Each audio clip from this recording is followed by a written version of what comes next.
to KTN Midmorning. My name is Koi. Converting to a different religion is not an easy choice, especially for those who are around you do not support your decision. The guest we have on Midmorning Lifestyle not only converted at an early age, but has succeeded in making a name for himself in his new faith. Now, I don't know about you, but have you noticed how tough we are on those in the gospel industry? Be it their dressing, their socializing, their lyrics, those in the gospel scene have it a little tougher. The guest we have in store for you has worked on a number of projects as a producer and a director, and one of those projects won him the Best Video Producer at the Groove Awards back in 2011. Let's meet this talented man up next on Midmorning Lifestyle.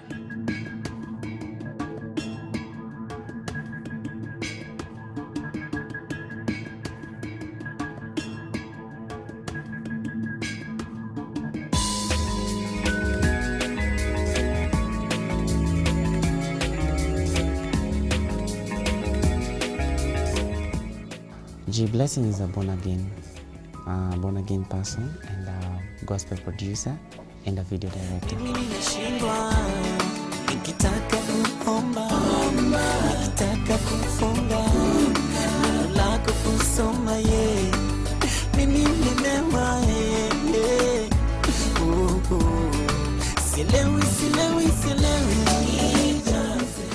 My conversion from the other religion to Christianity was not because of I wanted to be a Christian as such. It's because I loved dancing so much, and the only opportunity I would have got that was in church. And because church had a room for me to explore whatever that I had inside. So that's why I converted. But with time, when I was in church, that's when I came to realize how much strong God is and how much powerful is Jesus. And I got connected more to Christ while I was in church.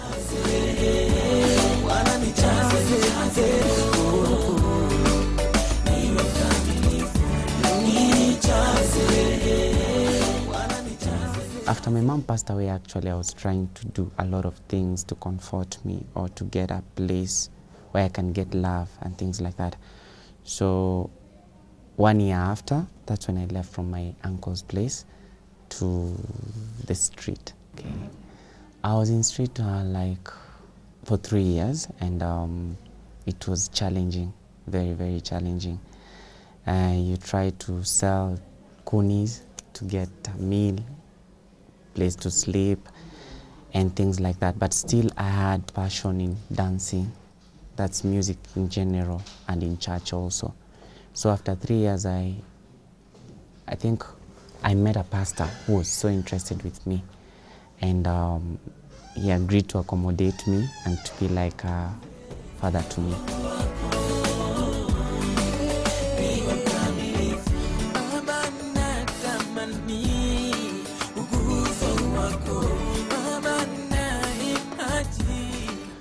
After the pastor took me in, still I had so much interest into dancing. And I discovered that the more I was dancing, the more I got myself into music so much. So I desired also to become a singer. So I tried going to the studio, record my first track. And by that time I was being recorded. Actually, I was watching the producer, whatever that they were doing. And I got that interest of also producing myself, because it was expensive by that time to record, to look for money to record. Pastor got me a computer. Yeah, that was now the studio. A computer was everything. We were able to make some tracks in the house, record manually with, I think, just analog recording. I did the first track with a certain production, then the second track and the third continuously I did at my own studio.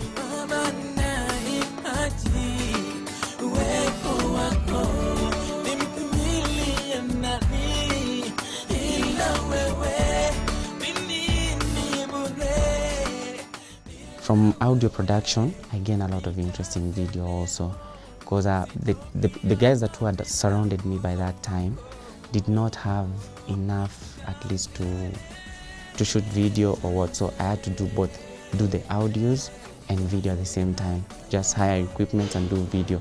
So slowly by slowly, I noticed that I had more power in videography than audio, because I wasn't able to play any instrument in audio, but in video I was able to shoot the video, and then by tomorrow at least deliver it. And I felt like I have a very big ground in video than audio. I was limited somehow. So that's how I didn't drop audio such, but video became my stronghold.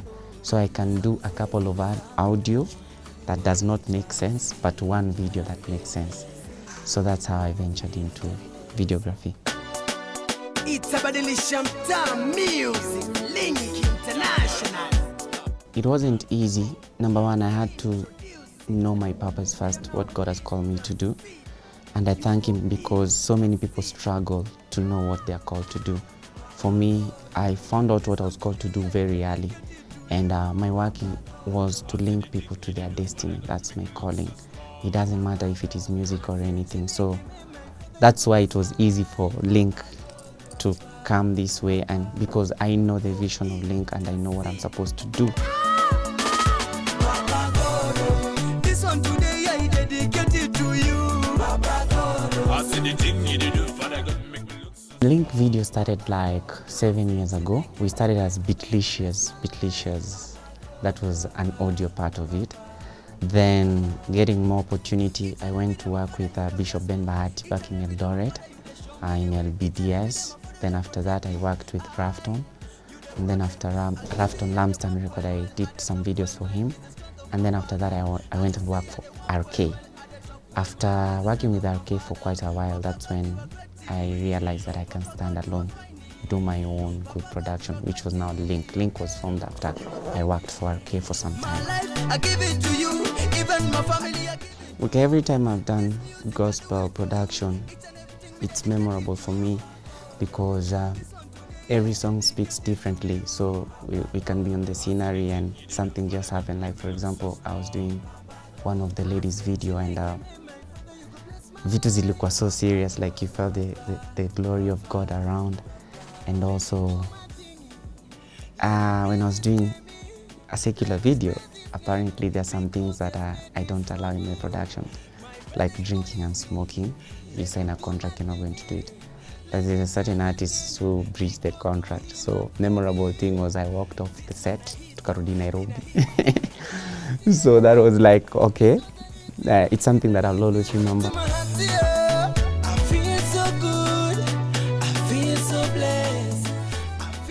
Video is expensive. If you look at movies in Hollywood, they take even years to produce them, and they're very, very high budget. Though what I've come to understand in Kenya is like music is our part-time job, or just something that we love doing, but it's not it's not like Congo or Rwanda or Jamaica or Americans. They live for music, it's part of their career. But in Kenya, not yet. People haven't adjusted as career, so it's very hard for them to give you the kind of money that you want.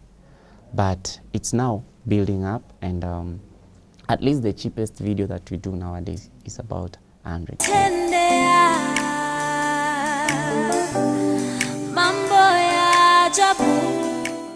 Okay, actually I wasn't surprised because I'd worked very, very hard.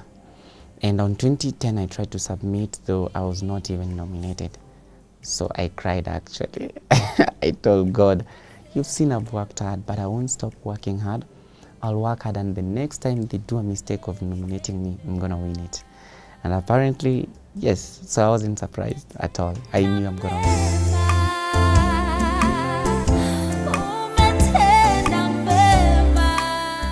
I love listening to music so much. And I'm a prayerful guy. That's one thing that people don't know about me. And I strategize a lot. Actually, my life is not freestyle as such. I'm kind of a person that I count on my step. So meditation's a lot also. Yeah, I don't cook. I don't cook as such. I don't do a lot of things that people expect me to be doing. I'm still a simple guy, the same way. So people wonder why hakuna kautambi, this way or this way. But I understand God had a purpose with this humble, simple, dreadlocked guy. So he ordained me that way to be who I am to this country or to the industry. lose our way. Umenitendea mambo ya ajabu, mimi nisemeje? On top of music video that I do TV shows. I direct a Churchill show, and also I do commercials. Actually nowadays a lot of commercials.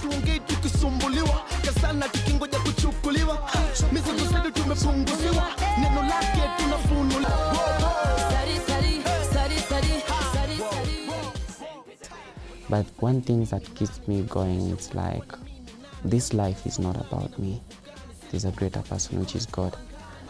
Jeremiah 1:5, he says that he knew Jeremiah before even he was formed in his mother's womb. That's my favorite quote, because I know every time God is like, he knew me before I was formed into my mom's womb, and he had good plans for my future.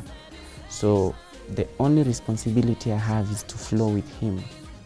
Most of the time people do mistakes when they like try to force things out to make them work, and God is like, okay, I'm the one who knows what is best for you. And for me, I've learned to, when I fell down or anything happens, I stand up and shake myself off and move forward.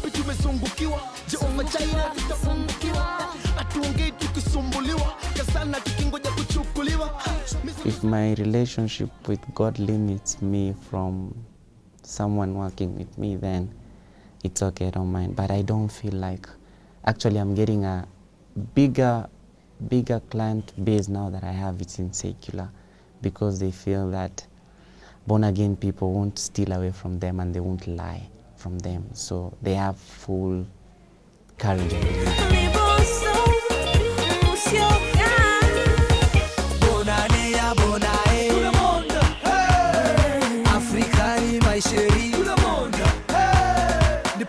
Hunting meet and greet, sweeping ladies off their feet. Bongo Kongo na lingi yo, naingiza shilingi siringi. Oh yeah, wanataka more. Nashika mic na wakabako, always tighter than before. Nafanya loco international, locomotion kila nation. Woko moko noko washa moto. I do have mentors in different levels.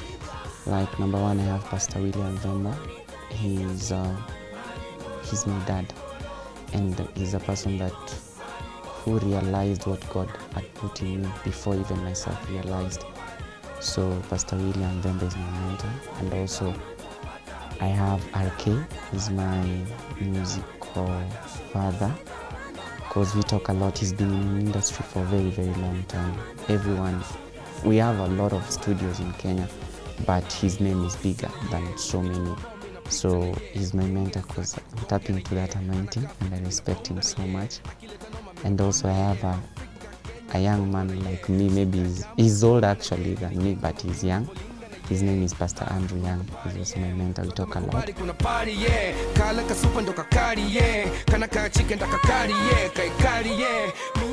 Actually, my journey to United States was, I wanted to verify what I'm doing, if it was right or correct.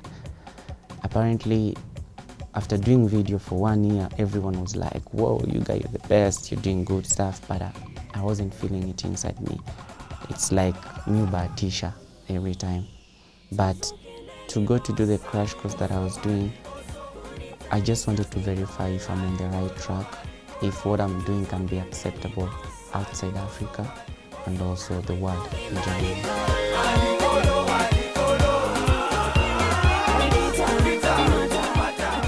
It depends with the script and also and the availability of the client. Some take a day, like we shoot today and tomorrow we deliver the song, and others even take months to be delivered because of different scenes and the availability, equipment-wise, traveling, things like that. It depends. But the least, it's a day. You can get your video within a day.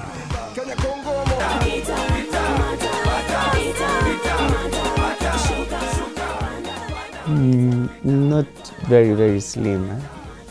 Ako tu hapo. Skins nazo light kidogo. Actually, I'm moved by people's heart more. I'm not a visual person. I can admire every woman. I'm moved by the heart of a person.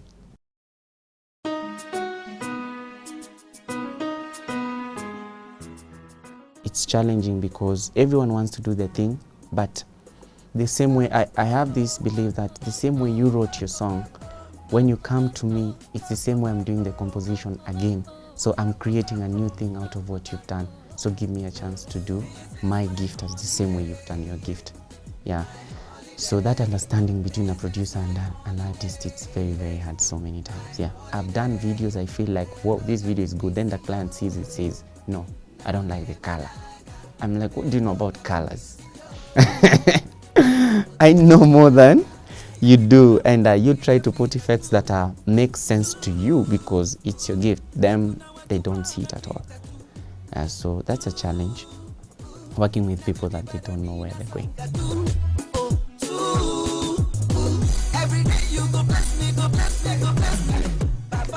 Number one is responsible. I'm very, very responsible because when you're handling someone's project, they've put their money into it and also time. So if you mess around with it, it's not good. It's not gonna be good. The same way in my life, I'm trying to be responsible. I don't want to waste myself. Every time counts for me. And also discipline. I've come to be very, very disciplined because I work with different people. I work with very, very young people and work with very, very older people also. And discipline at least make you in center of everyone.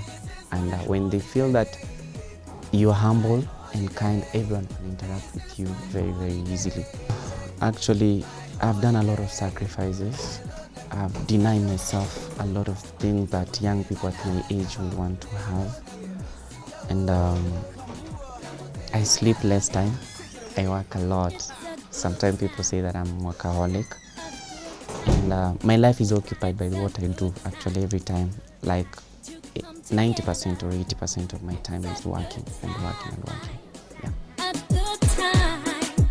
It's a good time to celebrate. A gospel artist and a secular artist, they can collaborate, though that's according to my opinion, because I've seen so many gospel singers going to gospel actually secular producers to produce a song. If it can work that way, why not the other way?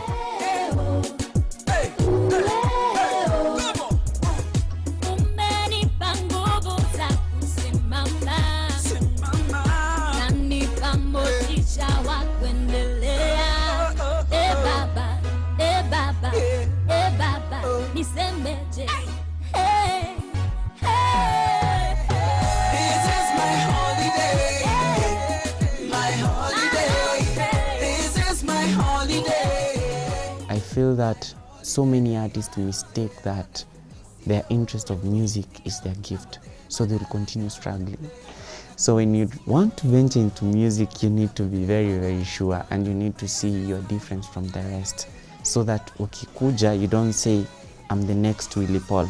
No, the next Willie Paul will only be Willie Paul.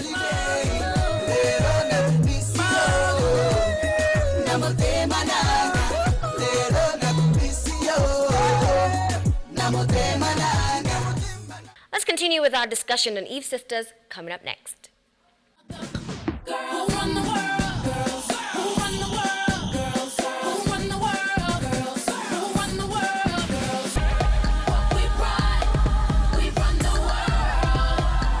Who run the world? Girls. Kenya has been blessed. We've always been the hub of this region. We were blessed by having a naturally opportune geographical location. And it is our job to leverage that. Our geographical location, our naturally granted, God-gifted geographical location is wealth. But we have to leverage it. We have to do our part to make sure that we turn that particular gift into something that works for Kenya. Recently, you're all aware that we hit black gold. And very soon we are waiting and expecting confirmation of commercial viability of the Ngamia oil well. And beyond that, we fully expect that we shall have oil offshore. We've recently discovered lots of gold in this country. Rare earth. I don't know how many of you have heard of rare earth, the mineral called rare earth. I don't know how many of you know what this is made of, the material that coats this. There is titanium in here. You know what's in Kwale? Lots of titanium. There is rare earth in these gadgets. And we may have some of the largest reserves of rare earth right here in Kenya. All that is what Donald Kaberuka calls inherited wealth. The challenge will be to convert inherited wealth into real wealth, real sustainable wealth.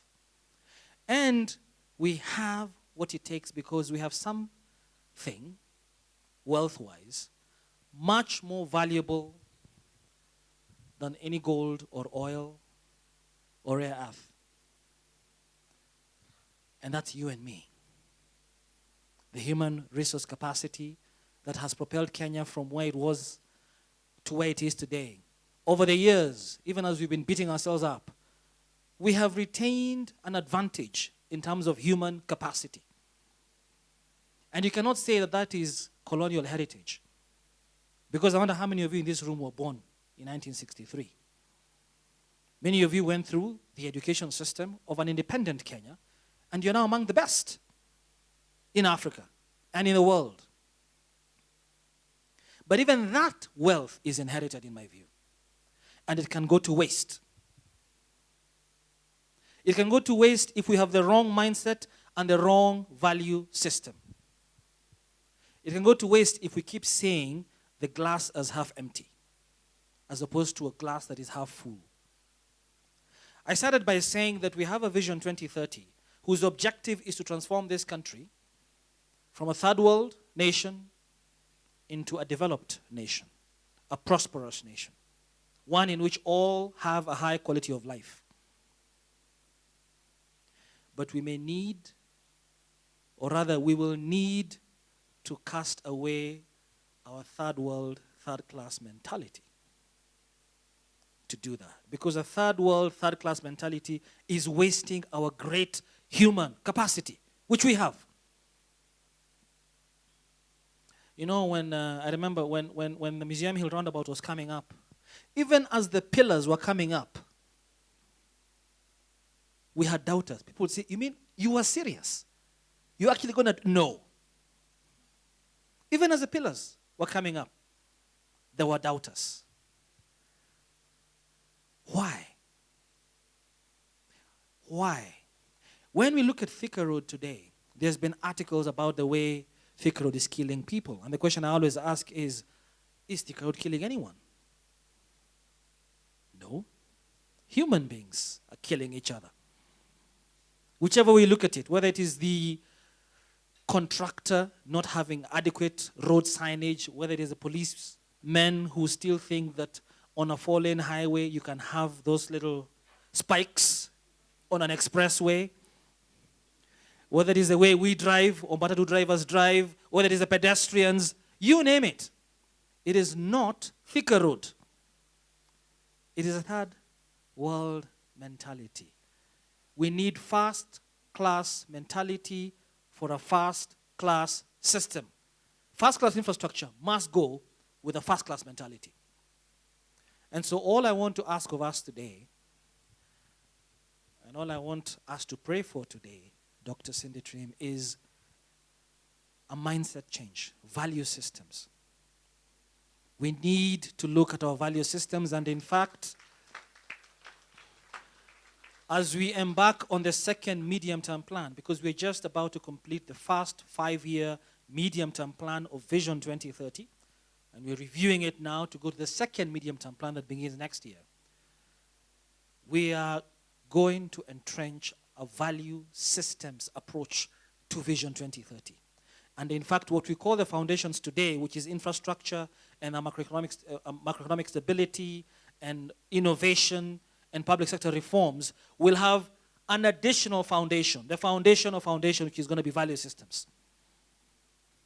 And you have a role to play in that. Because value systems are not like changing a constitution or building a road. That is software. They are more organic. Role modeling is very important. Oftentimes, I drive behind big cars, Range Rovers and Mercedes-Benzes, and there's a father and a mother and 3 kids at the back. Should I say 2.3 kids at the back? Increasingly, we are moving from 11 kids, like my parents had, each of them had 11 siblings, to really upper class, 2.3 kids. But in this car, flashy car with a very yappy, hip, upwardly mobile couple and their 2.3 kids, just as I'm really admiring them, window rolls down and daddy throws out an empty bottle of water or yogurt. I'm sure you've seen that happen. I wonder whether some of you are that daddy or mommy. But what value system is that being imparted to those 2.3 kids? We've been talking about a new constitution and a new judiciary, for instance, or IEBC. Institutional reform. Institutional reform is hardware. It cannot work without software reform, without the value systems change. And already I can see signs of it. If you look at the IEBC, we were also proud of the interim independent electoral commission at the time of the constitutional referendum. We've been very proud of the IEBC, haven't we? But as soon as they announced the 4th of March date, suddenly this credible institution began becoming less credible. Why? Not because of them. Because it doesn't matter what kind of a constitution we have, what kind of institutions we have, we must ourselves protect them and respect them by having the right mindset and value system. Which means the judiciary, if we believe it is credible, is still credible when I lose a judgment. It cannot be that the IEBC is only credible if they choose the election date that I favor. It cannot be that the judiciary is credible if they only make judgments for me. Mindset change. Actually, and if we get it right, if we get the mindset change right, if we get the value systems change right, Vision 2030 will move from targeting an upper middle income country to actually getting a fully developed high income nation. That is the trick, actually. That is the only challenge I see to Vision 2030, if you ask me. I see no other challenge. We've got great engineers and doctors and teachers. We can put up great roads and buildings. We've got great judges coming up. But we need to make a decision that we actually want to do the right thing. We want to apply ourselves. And only then shall we be able to convert that inherited wealth that's underground, that is within us, the education that we have, into real wealth that is sustainable for posterity. I believe we shall do it. I really believe we shall. I work for it every day. I pray for it every day. And every day we're getting a critical mass that is growing and moving towards that direction. And I'm sure that is why you're all here today, because you're part of that critical mass. Who run the world? Girls. Who run the world? Girls. Who run the world? Girls. Who run the world? Girls. What we pride, we run the world. Who run the world? Girls. The Christian music industry carries the distinction of being the only music subculture whose content is labeled by its lyrical dimension rather than its music. Still, music within the industry is sold by its musical style rather than by lyrical content. Now, aspects of Christian music have long struggled to gain general acceptance, even within the Christian community. What some see as a secularization and a lacking of direct theology, others see as artistic ministry. Now, one thing is for sure, the gospel industry is packed with talent, with people such as Jay Blessing. Mid-morning at standupmedia.co.ke is the address. Check out our Facebook page as well, KTN Mid-morning. If you enjoy our features, don't log out before liking our page and dropping in a comment. We do look forward to your feedback, but for now, it's goodbye and enjoy your weekend.